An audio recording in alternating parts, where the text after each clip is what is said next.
Hola, somos el semillero de la Universidad Nacional del Alero al Ático. Vamos a hablar en este semillero de Manizales.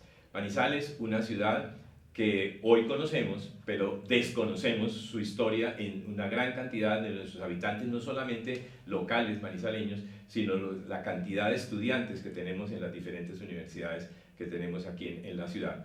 Por eso hemos decidido, con este semillero de investigación, hacer un programa, este podcast, donde les contaremos la historia de la ciudad desde la fundación, antes de la fundación, cómo era la vieja Antioquia, a la cual pertenecía Manizales y pertenecían otros poblados que se fueron fundando durante el siglo XIX. A lo largo de todo el siglo XIX, el evento principal que fueron el incendio, sobre todo el incendio del 3 de julio de 1925, y luego cómo se reconstruyó la ciudad en los años siguientes. Para eso hemos invitado el día de hoy al profesor Albeiro Valencia Llano. Albeiro es un jubilado de la Universidad de Caldas, el profesor jubilado de la Universidad de Caldas. Él hizo su primera carrera en la Universidad de Cali y luego se fue a estudiar a Moscú en la Universidad Estatal de Moscú. Ha escrito montones de libros, ha sido un gran investigador de la región, conoce perfectamente toda esta historia, ha recorrido los pueblos uno por uno, las veredas, todos los rincones de toda esta región y tiene una gran cantidad de libros y de investigaciones, es conferencista en eventos nacionales e internacionales, o sea, es la persona indicada para iniciar todo este tema. Albeiro, bienvenido a nuestro podcast. Bueno, muchas gracias. Es un placer estar aquí. Vale, muchas gracias. Albeiro, quisiera que comenzáramos hablando cómo era la vieja Antioquia, la vieja provincia de Antioquia en la colonia española a finales del siglo XVIII. Bueno, se conoce como la vieja Antioquia a ciudades como Marinilla, estamos hablando de 1780, digamos, Marinilla, Río Negro, esas dos ciudades son claves, y Santa Fe de Antioquia, digamos tres. Medellín es muy pequeñito, el Valle de Aburrá muy pequeñito, pero hay una crisis. En 1780 lo llamamos la crisis de la minería. Cuando se da la crisis de la minería y hay hambre en Antioquia, y hay miseria en Antioquia, hay pobreza en Antioquia, dicen los mandatarios, el sur de Antioquia, la selva, desde Santa Bárbara hacia abajo, hacia el sur, o desde Alma hacia el sur, allí está la selva, está la tierra prometida. Se pueden ir las familias, tumban la selva y colonizan. Es clave para mí, como historiador, hablar de Arma, porque Arma es la vieja ciudad colonial que se moría de tristeza, allá, fundada en 1542, pero en 1780 está adormecida. Y va llegando colonos, van llegando familias, van llegando y van tumbando la selva y se quedan allí haciendo una casita, abren la selva y se plantan y se esconden allí. A los 5 años vienen a descubrirlos, porque aquí hay una familia, allá hay otra familia, allá hay otra familia. ¿Cómo descubro yo otra familia? Por el humo. Entonces estoy aquí y veo humo allá.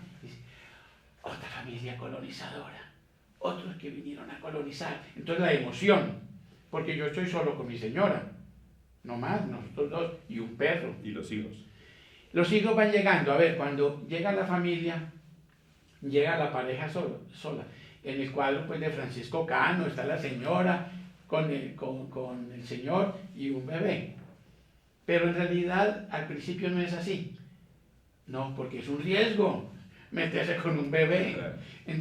El bebé vendrá después, los hijos vendrán después con los años. Van llegando y van llegando en la medida en que hay muchos colonos y que hay necesidad de fundar una colonia. A ver, ¿cuál es el problema de los hijos? ¿Quién atiende el parto? ¿Quién lo atiende? Para que atienda el parto tiene que estar la abuela o una comadrona. Eso es un riesgo. Me dirán que cómo entonces controlaban la natalidad. con la pepa de aguacate, con el mastuerzo. Alguien me preguntó una vez, ¿y la pepa de aguacate qué hacían con ella? ¿Se la metían o qué? No, la pepa de aguacate la muelen, la cocinan y en infusión. ¿Ah, sí? Y el mastuerzo. De modo que ¿Qué es el mastuerzo? es una planta que se utiliza, es abortiva, pero en pequeñas cantidades es anticonceptiva. Ah, sí. Eso se utilizaba. Cuando se iban a venir a estas lejanías, las abuelas, los abuelos decían, lleven, recuerden, lleven semillas, lleven la pepa de aguacate y lleven las maticas de mastuerzo, porque es para los primeros años del proceso de colonización. Ya después eso, los hijos van saliendo así, pum, pum, pum, cada año eso es. Y por eso encontramos familias, sin ninguna exageración, 15 hijos y 20 hijos. Así es. Porque se casaban a los 14 años, ¿no? Sí, sí. Eso era lo normal.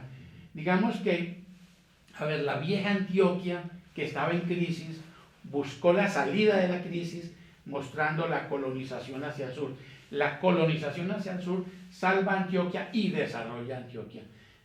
El Valle de Aburrá no sería, Antioquia no sería lo que es hoy sin toda esta región del sur de Antioquia, desde Aguadas hacia Manizales, y luego nos vamos para Risaralda, y luego nos vamos para el Quindío y Valle del Cauca. Sí, así es. Albeiro, y luego ese proceso dura de toma de todo este territorio, pues nosotros desde aquí de Manizales, desde la perspectiva de Manizales, hablamos mucho del norte, de lo que es hoy el norte de Caldas, Aguadas, Pácola, Salamina, Aranzazu, etc. Bueno, hablamos de Sonsón y de Abejorral, que son Antioquia, porque muchas familias manizaleñas y de esta región vienen de allá, vienen de Sonsón y vienen de Abejorral y de Marinilla y de toda esta historia. En ese proceso de tumba de monte, todavía no de fundación de pueblos, sino de tumba de monte, esos campesinos siguen hacia el sur, tumbando monte y estableciéndose en la montaña de igual forma, ¿o no? Sí, hay una razón. Bueno, la mayor parte de la gente viene de Río Negro, de Sonsón y de Abejorral, a pesar de que Sonsón y Abejorral son recientes, son para esa época, recientes para esa época. Llegan a Arma, pero es que en Arma hay un camino de indios que nunca desapareció. El camino de indios iba por donde digamos, Arma, nos vamos a Aguadas, bajamos de Arma, subimos a Aguadas, luego bajamos a Pácora, se baja a Pácora, se sube a Las Coles y luego bajan al río Pozo o al río San Lorenzo y suben a lo que es hoy en día Salamina. Había un camino de indios.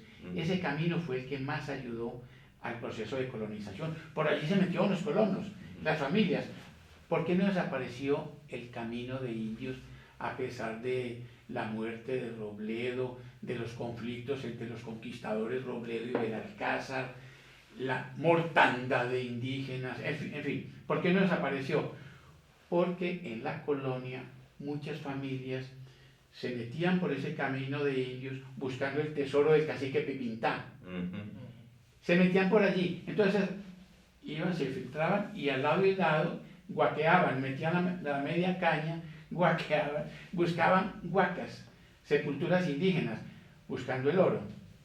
La cerámica no les interesaba, pero el oro sí, las narigueras, pectorales, dorsales, brazales, coronas, en fin, eso sí les interesaba para fundirlo y comprar herramientas que eran muy costosas. Entonces ellos se metían, el camino nunca desapareció y por eso cuando viene ya la fundación de Aguadas, la fundación de Pácora y van a fundar a Salamina, hay un camino que por eso no se dio la fundación de Aguadas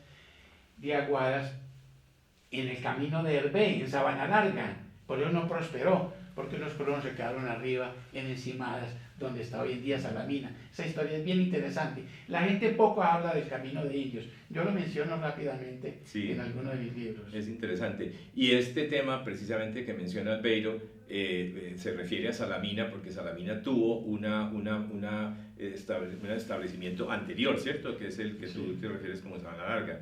Y luego cambiaron el sitio. Eso pasó mucho, ¿no? Eso de cambiar pueblos de sitio fue muy común. En la colonia, y no solamente en este momento del siglo XIX, en nuestro terreno pues, de la colonización antioqueña, sino pasó en la colonia. Cartago lo cambiaron de sitio, por ejemplo, ¿no?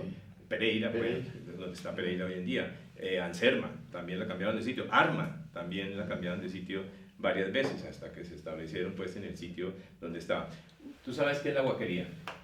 Sí, pues era, digamos, era como una forma que hacían los colonos para ir a buscar a las tumbas indígenas y pues si sacaban el oro, las cerámicas, pues eran, digamos, como una forma de ellos de subsistir, porque luego esto lo vendían y pues con eso compraban cosas o lo dejaban para ellos mismos incluso.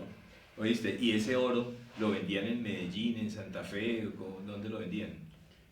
Eso pasaban arrieros y compraban, Los arrieros. y compraban el oro. Pero también tenían una conexión con la vieja Antioquia, porque el papá estaba en Río Negro, o el abuelo estaba en Río Negro, o estaban en Sonsón. Entonces cogían ese oro y lo llevaban, y a cambio les mandaban las herramientas, que el guinche, que el calabozo, que el hacha, el machete, el regatón, la pica, el paletón, la media caña, pero también la ropa, porque la ropa era costosísima. La herramienta era costosísima, un hacha valía un infierno de plata. Pero la ropa, ellos tenían 2 vestidos, el de semana y el dominguero, y no más. De modo que la huaquería fue muy importante por eso, porque les permitió unos denarios, digamos un dinerillo adicional, antes de que apareciera el café, antes de que se pudiera mercadear la panela, el alfandoque, la miel, la gallinas o los cerdos. Digamos que eso se mercadeaba muy fácilmente, pero llegaron a la huaquería por casualidad. Eso fue por puro ensayo y error. Mientras voy a sacar la yuca o a sembrar yuca o en fin. O a construir la casa. O a construir la casa, sobre todo cuando se hace el banqueo, ya recuerdo. Cuando se va a hacer el banqueo, esa es la clave. Cuéntanos qué es el banqueo. Bueno, resulta que ellos llegan a un pedazo ellos llamaban una mata de monte. Llegan a la mata de monte. ¿Qué necesitaban para establecerse allí, en el pedazo de selva? Que hubiese gualba. Necesitaban gualba. Yarumos. Claro, de pronto un ojo de agua, un nacimiento, o que pase cerca una quebrada. Ojalá caña brava, ojalá. Entonces, bueno, y también pavas, que lleguen las pavas de algarnicos, pavas es que la pava no es más grande que una gallina, eso es grandote. Entonces ellos tenían escopetas de fisto, o sea que disparaban, y cuando disparaban caían 5 pavas. De modo que eso era una bendición, encontrar este pedazo de selva con esas condiciones. Pero la casa hay que hacerla en un altico, no junto a las quebradas y a los ríos. En un alto por el viento, porque el viento se lleva las enfermedades, se lleva el zancudo y se lleva los mosquitos, se lleva las plagas. Eso era clave. Y además para divisar el paisaje. Eso siempre era en un altico, siempre en un alto, y cerca de la quebrada o del ojo de agua, en fin. Entonces se hace el banqueo. El banqueo es un cuadro, digamos de 20 metros. 20 metros, lo limpian bien, empiezan a organizar los cimientos, traen las piedras, pero cuando se está haciendo el banqueo y yo estoy con un regatón, porque el regatón se hunde, ¿cierto? El asadón hace esto, limpia. La pala hace esto. El regatón es para hacer esto. En ese momento, ¡pum!, se hundió. Se le apareció la Virgen. Puede haber una huaca. Lo primero que hay que hacer, si hay alguna mujer por ahí, es decirle, mijita, váyase para la casa. Porque si hay una mujer y allí hay oro, se desaparece el oro. ¿Verdad? Ese era el dicho. Ese era el dicho de la época. Entonces la mujer había que apartarla. Traían mala suerte.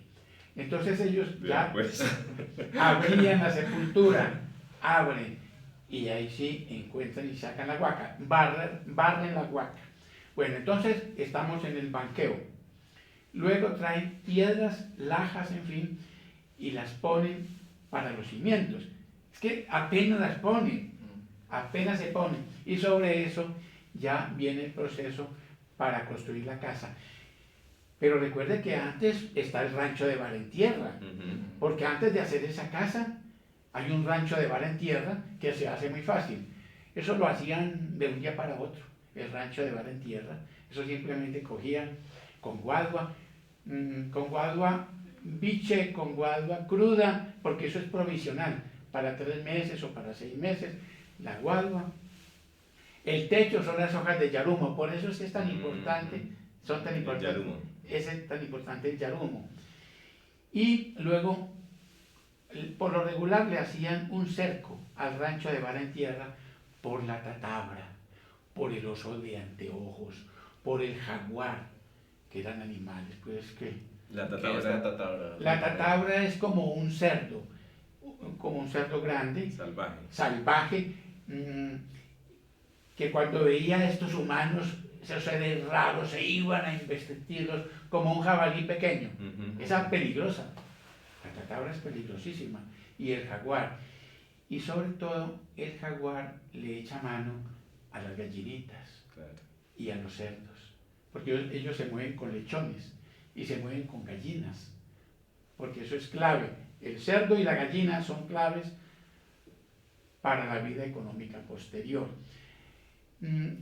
Después del rancho de Barentierra ya es el banqueo grande para hacer la casa, con la cocina aparte, con los servicios sanitarios no hay. No, ellos van por allá al monte, cada uno escoge su sitio en el monte. El agua se trae por canoas de guadua, ¿cierto? El agua, desde el nacimiento o de la quebrada se trae, el agua llega bien oxigenada. La cocina hay que hacerla aparte, para evitar un incendio. Esa es una precaución, la cocina. Y la casa también la cercan con latas de guadua, se va acercando la casa. Y la casa va creciendo en la medida en que nacen los hijos.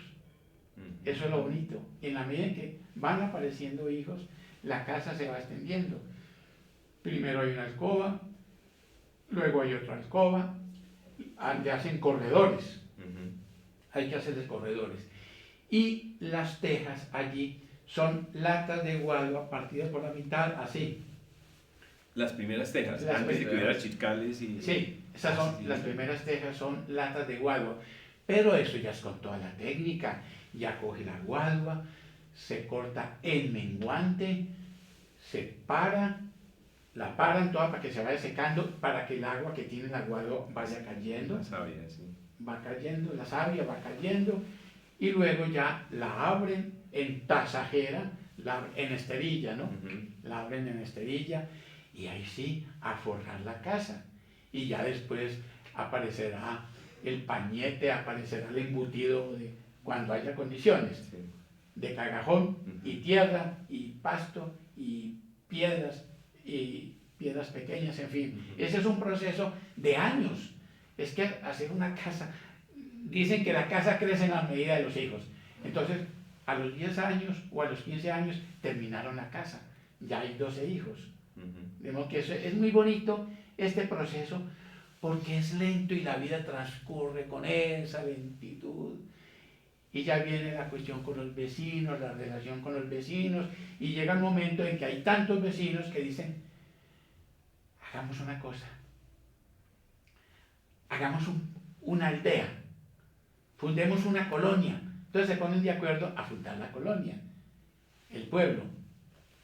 Pero para fundar el pueblo necesitan un juez poblador, necesitan a alguien que ayude a trazar. Eso ya no es fácil. Hay que traer de Sonsón y de Abejorralo de Río Negro al juez poblador. El juez poblador es el representante de la autoridad, digamos, cierto, del gobierno, sí, quien era un funcionario del gobierno. Es un funcionario. Y es como que el que legaliza la fundación del pueblo. Claro, y entonces miren, para Salamina, cuando se funda Salamina, hubo juez poblador. Lo mismo pasa en Aguadas. En Manizales no. ¿No? No, aquí no hubo juez poblador. Miren, cuando se hace la fundación por la expedición de los llamados 20, que tampoco eran 20, sino que eran 30 o eran 40. ¿Ah, sí? Sí. Claro, entonces... ¿Y por qué se les llamó de los 20, perdón? Porque muchos años después de la fundación de Manizales, por ahí en 1880, algún cronista dijo, oiga, y estos pueblos, esta aldea que se convirtió en pueblo, ¿quiénes la fundaron? Entonces empezaron a hacer un listado, cogieron un cuadernito y un lápiz, empezaron, bueno, Julanito, ¿usted qué vio? ¿Usted que estuvo aquí? ¿Usted con quién vino? Entonces yo vine con Marcelino Palacio. Ah, y entonces, y Marcelino Palacio, le preguntaban a un hijo de Marcelino Palacio, ¿con quién vino Marcelino? Pues estaba Joaquín Arango. Ah, y entonces así fueron y les dio 20, encontraron 20, pero resulta, estaban las señoras, es que en esa época no hablaba de las señoras, No se hablaba. estaban las mujeres, algunos tenían peones y algunos tenían esclavos, porque estamos hablando desde julio de 1848. Antes de la abolición de la Claro. esclavitud, claro, sí. Había esclavos, entonces lo interesante es que no hubo juez poblador. Mire, para legalizar lo de Manizales de la fundación hubo que esperar, había ya mucha gente y entonces en 1850, ya para enero, ya nombran alcalde. Y ese Ellos deciden quién va a ser ellos el mismos alcalde. piden a la gobernación de Antioquia, piden a Antioquia que les ayuden a legalizar El pueblo. el pueblo. Entonces lo legalizan, dicen, listo, pues nombren alcalde, entonces nombran alcalde, Antonio Ceballos, y nombran un procurador, y organizan un cabildo, rápido, un cabildo. ¿Y quién les traza la plaza? ¿Usted recuerda quién trazó esa plaza? La de Manizales. La de Manizales. Agustín Codazzi. Ah, Claro, pero ellos primero habían trazado una placita y habían organizado una placita y la habían organizado con el damero, sí. ¿cierto? Con cuadrículas alrededor de la plaza principal. Y resulta, recuerde que eso fue ya en septiembre de 1848. En 1800, y tenían cualquier bobada y plaza, pues, con troncos de los árboles ahí. Sí. Eso era un desorden. Y en el año 1852, Agustín Codazzi estaba en el Nevado de Ruiz, mirando la divisoria de aguas. Con la comisión coreográfica. Con la comisión coreográfica, exactamente. Y hay unas fotografías donde aparece una acuarela de Price, de la expedición coreográfica, donde él muestra el glacial cómo viene, que es alto, hay mucha nieve, eso es lo que le demuestra a uno qué cantidad de nieve había. Estaba el glacial, estaban ellos aquí, el glacial alto, ellos aquí, las figuritas humanas, y aquí estaba la fumarola, pues, La fumarola del Nevado. La fumarola ¿cómo se llama? Del Nevado, sí, la del Nevado. Nevado del Ruiz. Del Nevado del Ruiz. Y entonces la fumarola, y Agustín baja a Manizales, Agustín Codazzi con la expedición coreográfica, bajaron a la aldea de Manizales, ¿1800 qué? 52. Bajan a la aldea de Manizales, y entonces dicen, ay, ayúdenos a trazar la plaza. ¿Usted qué sabe de eso? Usted sí sabe de eso. Y él trazó la plaza. Él fue el que lo organizó y ayudó a ensancharla un poquito, a ensancharla. Él les ayudó, de modo que no fue cualquier cosa. Sí, la comisión coreográfica, perdóname Albeiro, que para los que no sepan, fue un organismo que creó el gobierno nacional en el gobierno de Tomás Cipriano de Mosquera, si mal no recuerdo, ¿cierto? Sí.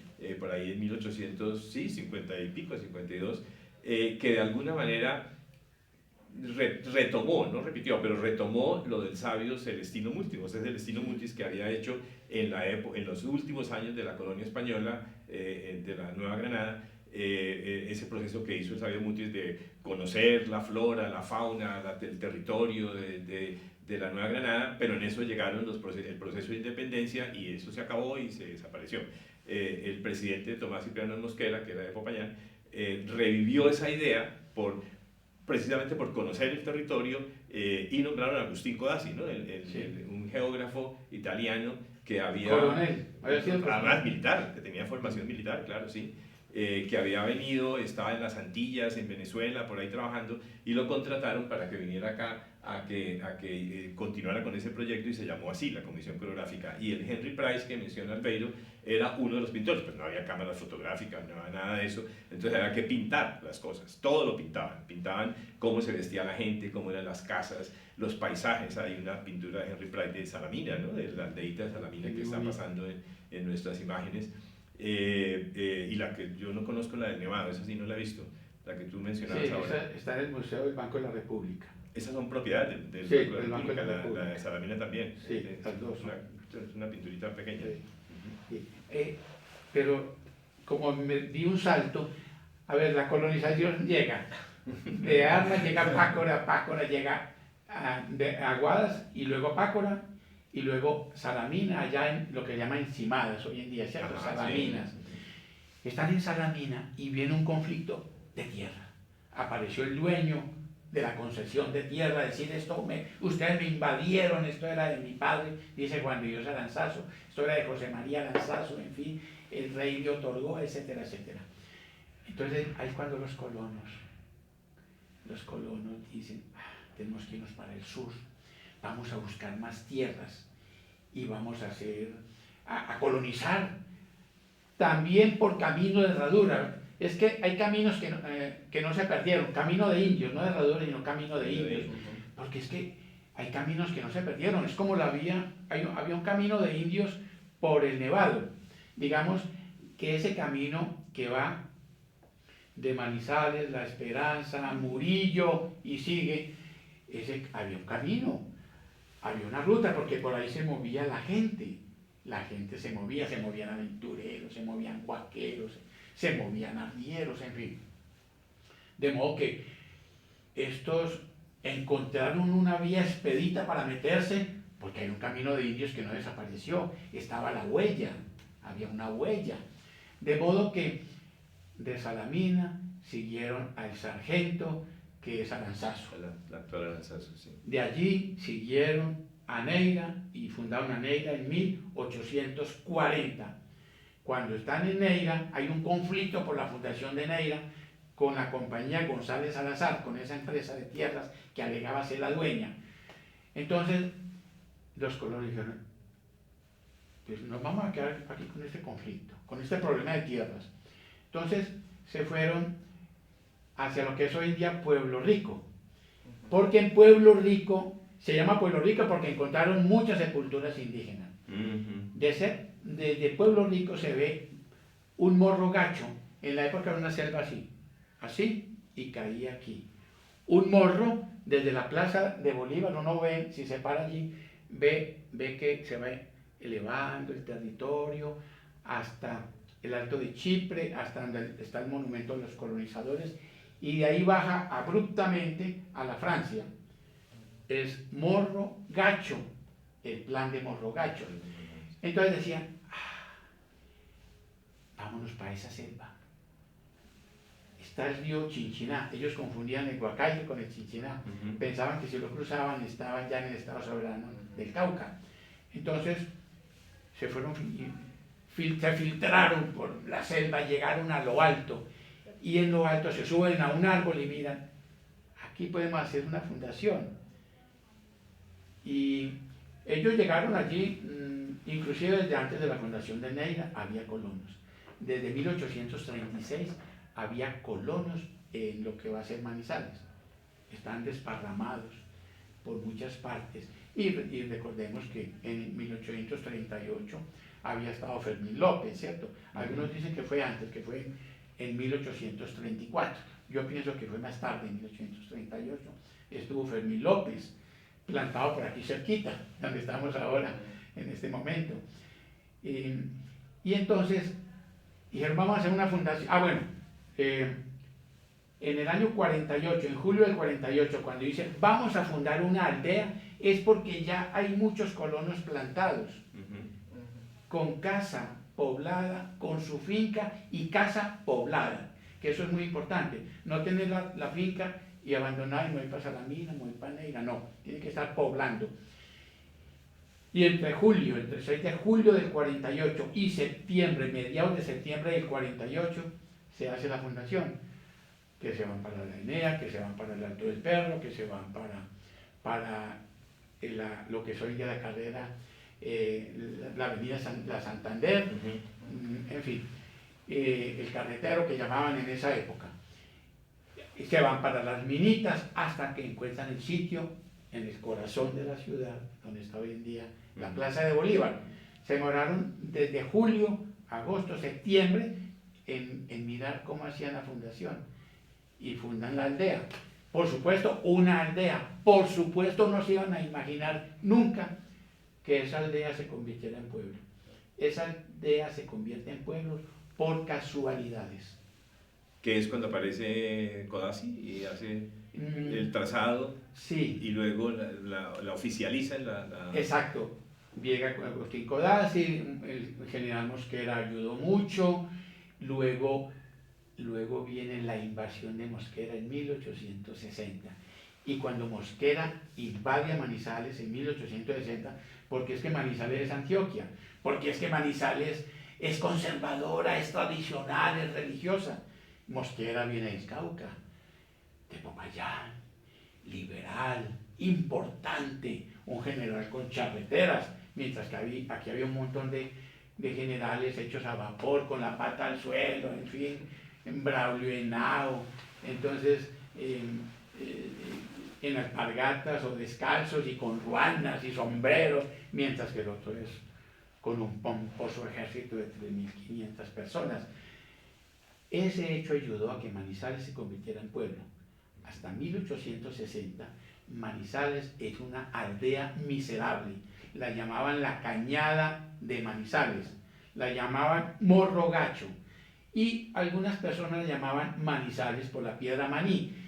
Esos eran los nombres que tenía, pero una aldea miserable. Era más grande Neira, por supuesto.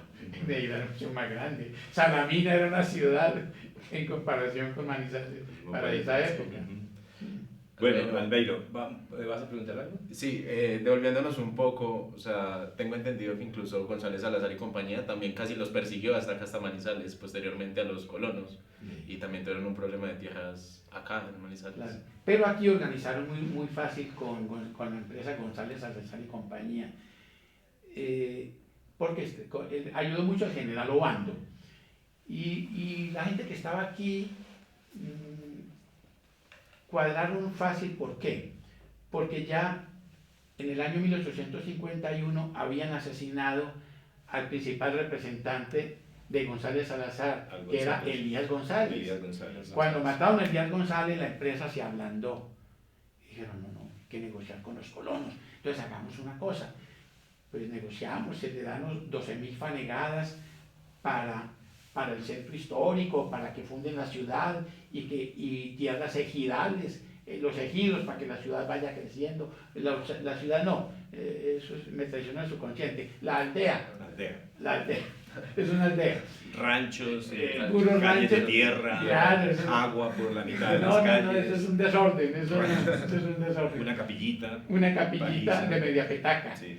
Bueno, y entonces dice, no, le vamos a dar 12.000 fanegadas de tierra, ustedes van repartiendo la tierra, nombran las autoridades, etc. Ese no es problema. Y nosotros nos quedamos dueños de lo que está alrededor. Claro, y tierras valorizadas. Claro, entonces ellos hacen una inversión, entregan 12.000 fanegadas. Y lo que está alrededor, imagínense, eso se valoriza, sobre todo cuando va a aparecer el café o cuando Manizales ya es un pueblo, porque Manizales empieza a figurar en la historia por la guerra, porque la invadió el gran general caucano Tomás Cipriano de Mosquera. Entonces Manizales empieza a figurar en Medellín y en Bogotá y en Popayán. Y dice, ¿qué es ese pueblo de Manizales? ¿Eso qué es? No, eso es una aldea miserable. Pero figura, es decir, empieza a figurar. Eso es lo importante y eso es lo que va a ayudar a desarrollar a Manizales, pero también los caminos. Es que los manizaleños, esa gente que vino de Antioquia, o los antioqueños que estaban en Manizales y que ayudaron a la fundación y que llegaron posteriormente a comprar tierra barata, si por algo se preocuparon fue por los caminos de herradura. El primer camino, el camino de Ruiz, es que tan pronto se funda el pueblo ya y se legaliza, sobre todo cuando se legaliza en 1850. El cabildo dice, vamos a organizar un camino que nos comunique. Ya tenemos el camino que nos comunica con Antioquia, hay un camino que nos comunica con Santa Rosa de Cabal, con el río Magdalena, con Honda y con Ambalema, con Ambalema por el tabaco de Ambalema. Entonces hacen el camino, es una visión muy importante, salir del claustro e irradiarse. Fue muy importante la comunicación con el río Magdalena porque eso desarrolló un comercio. Es más importante ese comercio que el que estaba con Antioquia o el que estaba con Cartago. Por supuesto. Porque era lo que venía del puerto de Honda y de Ambalema, en fin. Bueno, vamos por hoy a dejar a esta aldea, a esa vieja aldea de Manizales, la vamos a dejar acá. En un próximo capítulo, en la semana próxima, vamos a continuar con esta historia. Espero que para ustedes sea una historia apasionante, tanto para los que vivimos en Manizales como para los manizaleños y toda la demás gente que nos está oyendo. En esta primera salida, bueno, esta segunda salida de nuestro podcast, estamos muy contentos porque hemos tenido un gran éxito con una gran cantidad de visibilizaciones hasta el momento. Y lo de siempre, si este canal les gustó, se suscriben al canal y le dan clic a la campanita. Chao.